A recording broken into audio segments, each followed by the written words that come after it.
2022 के विधानसभा चुनावों के बिगुल बज चुके हैं। हर राजनीतिक पार्टी अपने अपने दांव-पेच जनता के साथ शुरू कर दिए हैं और अपने जो विकास कार्य जो किए हैं उसके द्वारा अपनी जनता से वोट मांगने का सिलसिला भी अब लगातार शुरू होता जा रहा है। आज हम उसी विषय पर चर्चा करने के लिए एत्मापुर विधानसभा के क्षेत्र अहारण में आए हैं। हमारे साथ यहाँ कुछ लोग मौजूद हैं। हम उनसे जानते हैं कि इस बार 2022 के विधानसभा चुनाव में वो मुख्यमंत्री का ताज किसके सर पर पहनाएंगे। क्या नाम है आपका? भानु प्रताप सिंह। 2022 के चुनाव नज़दीक हैं, सभी राजनीतिक पार्टियां अपनी अपनी ताल ठोक रही हैं, तो मौजूदा सरकार भाजपा की है, इसमें क्या विकास कार्य हुए हैं और कितने संतुष्ट हैं? बीजेपी गवर्नमेंट में बहुत बढ़िया कार्य हुए हैं। सड़कें हैं, पानी की सुविधाएं हैं, ग्रामीण क्षेत्र में शौचालय, किसान सम्मान निधि की पेंशन, राशन फ्री मिल रहा है।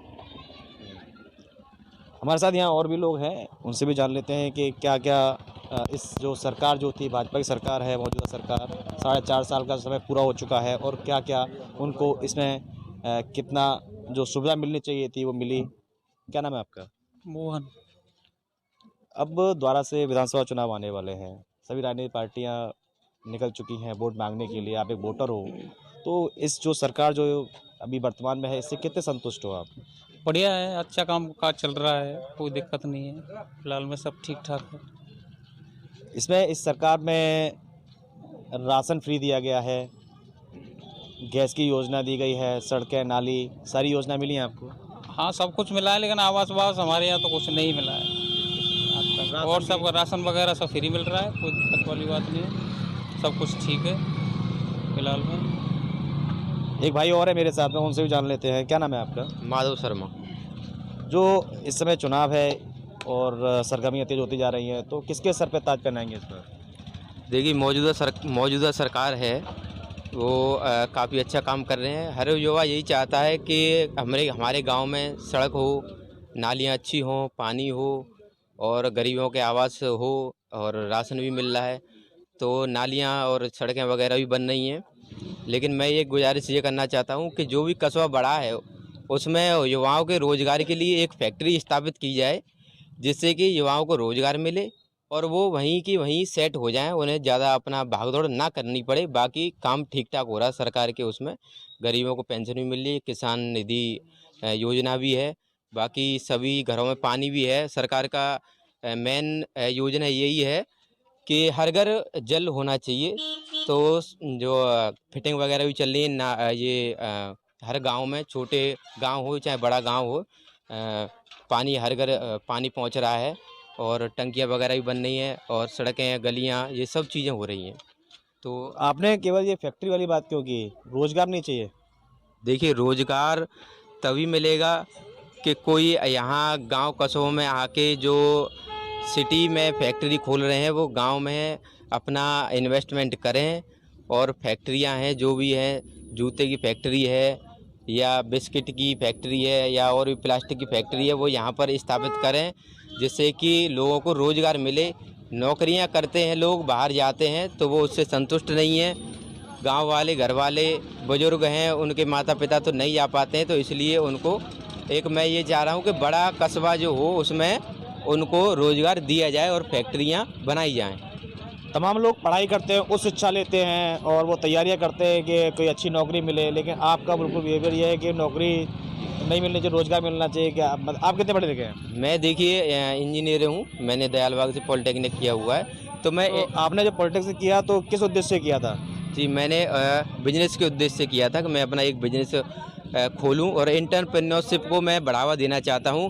कि देखिए, हर एक आदमी यही सोचता है कि उसको नौकरी मिले, लेकिन मैं चाहता हूं कि नौकरी देने वाला बनूं।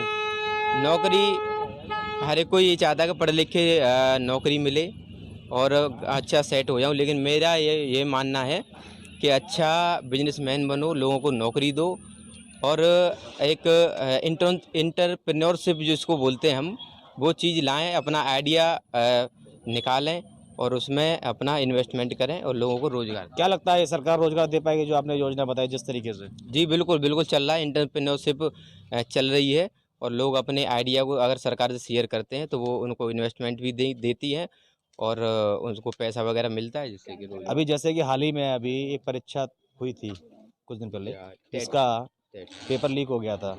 जब गवर्नमेंट पेपर को ही सुरक्षित नहीं कर पाई तो क्या लगता है कि आपको कि रोजगार का अवसर मिल पाएगा? देखिए ऐसा होता है कि बहुत से लोग हैं तो वो घूम रहे हैं दलाली के लिए, तो वो दलाली जो कर रहे हैं वो ये काम करते हैं। उन्होंने पेपर को लीक करवाया, जिसकी वजह से सरकार कठोर से कठोर कार्रवाई कर रही है। और इसको मैं आश्वासन देना चाहता हूँ कि जो भी पेपर के जितने भी पेपर जो जिन्होंने बनाया है या जिन्होंने लीक किया है, वो विभाग के जितने भी आला अधिकारी हैं वो निरस्त हो चुके हैं। आगे भी कार्रवाई चल रही है। कई लोग हैं करीब कहीं ना कहीं सरकार की जो नाकामी साबित होती है ना इसमें। नहीं, देखिए सरकार की नाकामी तो इसलिए साबित नहीं होती है क्योंकि सरकार कोई ऐसा नहीं चाहता है कि हमारा व्यक्ति लोग जो स्टूडेंट हैं उनका परीक्षा रद्द हो, इससे कि उनको नुकसान हो। अब 1 साल उनका वो भी हो रहा है, लॉस में चला गया। अब चलिए कोई नहीं, एक परीक्षा नहीं, उससे पहले भी और पेपर लीक हुए थे, आपको जानकारी शायद नहीं है उसके अंदर। ये कई बार हो चुका है सरकार के अंदर, पेपर लीक हुए। जो अब चुनाव आ रहे हैं 2022 के, जिससे कि भाई ने बताया कि नौकरी नहीं चाहिए, कोई रोजगार लगा दे सरकार, तो कितना आपको लगता है कि रोजगार से फायदा होगा या नौकरी से? नहीं, हमें तो कोई ऐसा फायदा नहीं दिख रहा है योगी सरकार में, ऐसा कोई फायदा नहीं दिख रहा है।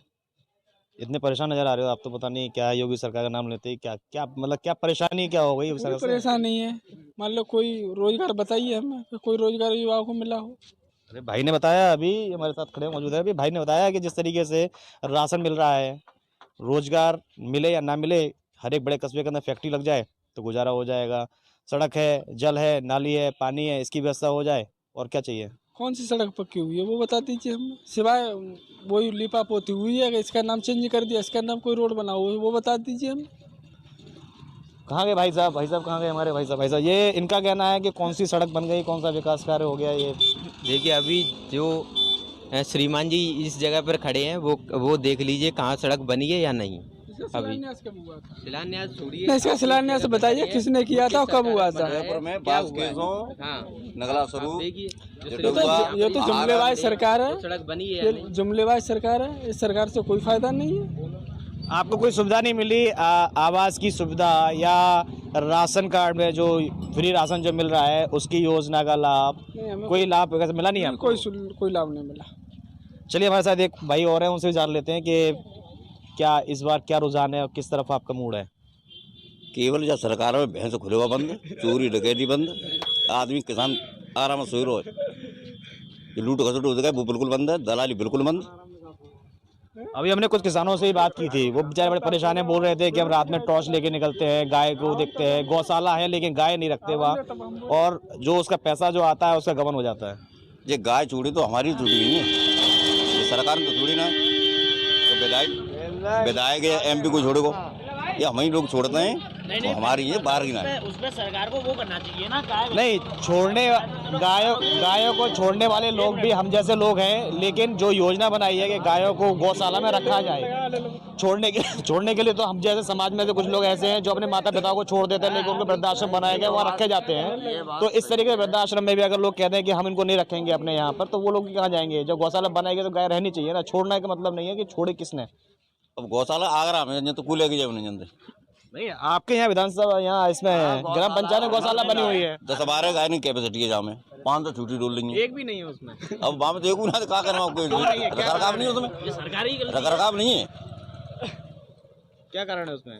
रखरखाव व्यवस्था ना है, ये तो अधिकारी स्वीकार किया है इन्होंने कि हाँ गाय की जो स्थिति है वो खराब है, रखरखाव की व्यवस्था नहीं है। गौशाला तो है, सरकारी पैसा लगाया गया, लेकिन गौशाला में गाय को रखने की व्यवस्था नहीं है, रखरखाव नहीं है। नाम मात्र के लिए उसमें एक चौकीदार रहता है। जो भूसा का स्टोर है उसको हमने चेक किया था, देखा था, उसमें एक विकलांग है जो बेचारा उसमें अपना रहकर जीवन बसर कर रहा है। मेरे साथ में एक भाई और है, इनसे जानते हैं, युवा है।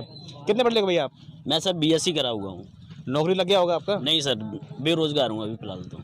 इस सरकार में तो रोजगार मिला है, काफ़ी नौकरियाँ मिली हैं। देखिए सर, इस सरकार की तो मुझे पता नहीं है, और अभी इस सरकार के बारे में जो भी है मैं बता रहा हूँ आपको, सब शिक्षित के लिए कुछ नहीं है, अनपढ़ के लिए सब कुछ है। ऐसा है इस सरकार में, शिक्षित के लिए कुछ नहीं है। और रही हमारी बात, मास्टर साहब जो कह रहे थे अभी, मास्टर भैया ने भी कहा था ये सड़क बन गई। देखिए किसी के घर फूटा हो उस पर पुताई कर दो तो उसे बनना नहीं कहता है, या तो ईंटों से चिनवा दो, एक दल वेंटर डरवा के सब कुछ सही कर दो तो कहते हैं कि हाँ मकान बन गया। अब ऐसे मकान, एक दीवार फूट रही है, 2 ईंट निकल रही है, उसमें 4 ईंट चुपकवा दो तो मकान बन गया? अभी आप एदमापुर जाइए, तुम्हारे सुबह का खाना एदमापुर तक ऐसा लगेगा कि दोबारा 3 बार खा लूं। पूरा खाना खत्म हो सड़कें तो जाएगा। गड्ढा मुक्त हो गई भाई, कहाँ बात कर रहे हो आप? अरे सर अभी मैं अभी की बात कर रहा हूँ, आप एदमापुर अभी चलिए मेरे साथ, अगर मैं झूठ बोल रहा हूँ तो।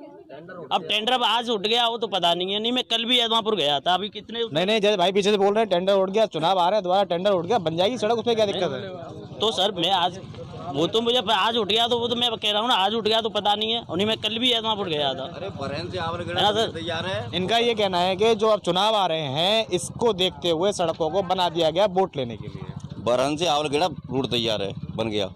बरहन से एदमापुर, इसके लिए पिछले मशीन आएगी 4.5 साल में क्या किया? और काम बहुत कम। अब जब चुनाव आ गए तब तैयारियां हो रही हैं, पिछले 4.5 साल में क्या आप यहाँ खड़ेगा तो आज कीचड़ रहती है। चुनाव की सरगर्मियां हैं, जैसे चुनाव आप जहाँ खड़े हो आज कीचड़ रहती।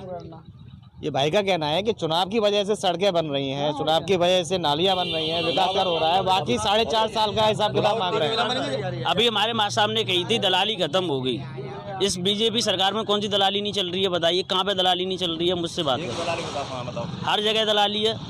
इनका कहना सम्मान से 2000 मिल रही है, तो हमें तो 5 से खर्च करे 15 से मिलते, और 2000 तो आए खाते में। नहीं माता वो तो अच्छी मान लो जो है। देखिए सर ऐसा होता है, अगर क्लास में क्लास में फर्स्ट क्लास में अगर बच्चा कमजोर है तो उसको अगली क्लास में सुधार देते हैं, क्योंकि वो फिर अपना स्कूल का प्रोसेसन तो दिखाना। इलेक्शन आ रहा है, आपको उसको सुधारने से क्या हो रहा है? सुधार दे 4 साल पहले पीछे से सुधार के चलते ना तो आगे अभी ये यूपी कहाँ तक पहुँचा होता। अगर 4 साल से ही पहले से ही मेहनत हो रही होती तो यूपी कितना आगे होता। जगह जगह बैनर लगे हुए हैं, सोच ईमानदार काम दमदार, क्या कहना? सर बैनर तो देखिए बीजेपी सरकार के ऐसा होता है कि हमें अगर चमक धमक दिखानी है तो कपड़े अच्छे पहनने पड़ेंगे, स्मार्ट बनना पड़ेगा, दाढ़ी टाइम से बनानी पड़ेगी, ग्रूमिंग अच्छी रखनी पड़ेगी, तभी हम स्मार्ट दिखेंगे।